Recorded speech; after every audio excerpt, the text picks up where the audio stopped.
FM बोलत radio city 91.1 प्रसन्न तुमच्या बरोबर आहे आणि माझ्या बरोबर आहे आपल्या अहमदनगरचे प्रथम नागरिक म्हणजे आपले महापौर अभिषेकजी कळमकर. नमस्कार सर. नमस्कार. या जागतिक महिला दिनाच्या दिवशी आपण सुद्धा एक चांगला निर्णय घेतलाय की आपल्या अहमदनगर मधल्या महिला ज्या काही आहेत त्यांना शहर बस सेवा आपण मोफत करून दिलेली आहे. आपल्या रेडिओ सिटीचा सुद्धा इनिशिएटिव्ह आहे की पुरुष बनेंगे महापुरुष, पुरुष से महापुरुष. म्हणजे आपल्या घरामध्ये आई आहे, बहीण आहे किंवा आपली मुलगी किंवा आपली बायको, त्यांच्या कामातली एक जबाबदारी आपण कोणती तरी घ्यायची आणि पुढच्या वर्षभर ती आपण कंटिन्यू करायची आहे. तर तुम्ही कोणती जबाबदारी घेणार आहात आणि कोणाची जबाबदारी घेणार आहात?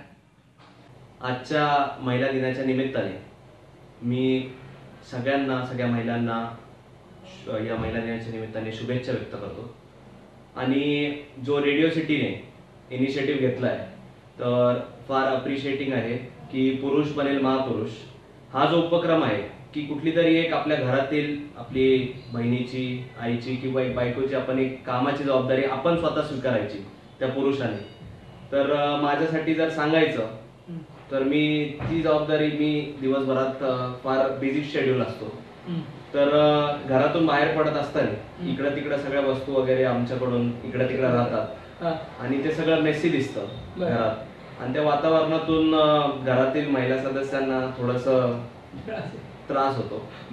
तर त्या निमित्ताने व्यवस्थित वेल मॅनेज गोष्टी माझ्याकडूनच ठेवल्या जातील ऑर्गनाइज पद्धतीने. आणि हे आजच नाही तर फ्रॉम नाव ऑनवर्ड्स ही जबाबदारी मी स्वीकारतो असं या ठिकाणी आपल्याला एक प्रॉमिसरी या ठिकाणी व्यक्त करतो.